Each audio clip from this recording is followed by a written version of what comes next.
एक बार की बात है, परी लोक में एक छोटी सी परी रहती थी जिसका नाम अनाया था। वह बहुत सुंदर थी, लेकिन उसके पास पंख नहीं थे।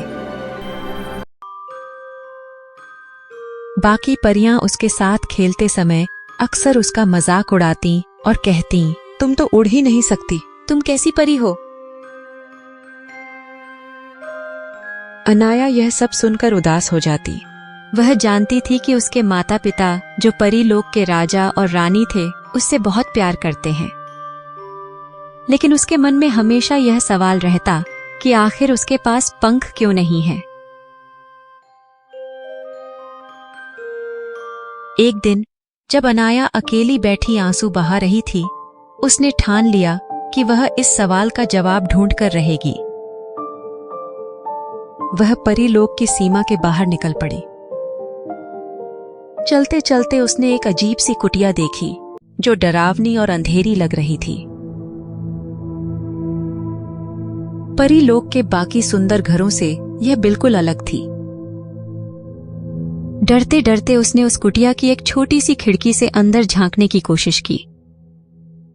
उसने एक बूढ़ी औरत को देखा जो एक बड़ी सी झाड़ू से कुछ जादुई चीजें कर रही थी। वह जोर जोर से हंस रही थी और बुदबुदा रही थी, अब परी लोक को कोई नहीं बचा पाएगा। मेरी कड़वी साजिश पूरी होने वाली है। अनाया यह सुनकर कांप उठी। उसे समझ आ गया कि यह कोई साधारण बूढ़ी औरत नहीं, बल्कि एक दुष्ट जादूगरनी है। वह तुरंत वहां से भागी और अपने माता पिता को सारी बात बताई। अनाया की बात सुनकर राजा और रानी के चेहरे पर चिंता छा गई। रानी ने उसे गले लगाया और कहा, अनाया, अब तुम्हें एक सच्चाई बताने का समय आ गया है। जब तुम बहुत छोटी थीं, तब इसी दुष्ट जादूगरनी ने परीलोक पर हमला किया था। उसने परीलोक पर राज करने के लिए हमारे ऊपर जादू किया,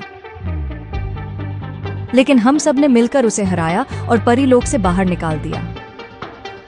राजा ने कहा, लेकिन जाते जाते उसने एक श्राप दिया था कि हमारी सबसे प्रिय परी यानी तुम कभी खुश नहीं रहोगी। उसने तुम्हारे पंख छीन लिए और कहा कि तुम्हें हमेशा यह महसूस होगा कि तुम अधूरी हो।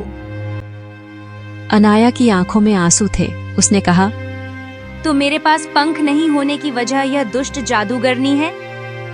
रानी ने सिर हिलाया और कहा, लेकिन हमें तुम पर गर्व है। तुमने आज हमें यह खबर दी और अब हमें उसे रोकना होगा। इतने में वह दुष्ट जादूगरनी परी लोक पर हमला करने आ गई।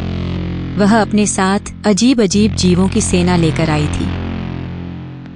परी लोक की परियां और राजा रानी उससे लड़ने लगे, लेकिन उसकी शक्ति इतनी प्रबल थी कि किसी का जादू उस पर काम नहीं कर रहा था। तभी अनाया की दादी, जो एक बहुत पुरानी और शक्तिशाली परी थी, ने आगे बढ़कर जादूगरनी का सामना किया। लेकिन जादूगरनी ने उन पर हमला कर दिया और उन्हें गंभीर चोट लगी। मरने से पहले दादी ने अपनी सारी शक्तियां अनाया को दे दी। दादी ने कहा, अनाया, तुमने अपने दूहक को परे रखकर परीलोक की रक्षा की। तुम्हारे साहस के कारण हमें यह मौका मिला है। अब तुम्हारे पास वह शक्ति है जिससे तुम इस जादूगरनी को हरा सकती हो। अनाया अब पहले से कहीं ज्यादा शक्तिशाली हो गई थी। उसने अपनी नई शक्तियों का इस्तेमाल किया और जादूगरनी से भीषण युद्ध किया।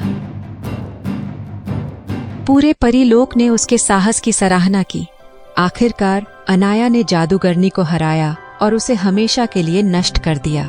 जादूगरनी के मरते ही उसका श्राप भी टूट गया। अनाया के पंख उग आए और वह आसमान में उड़ने लगी।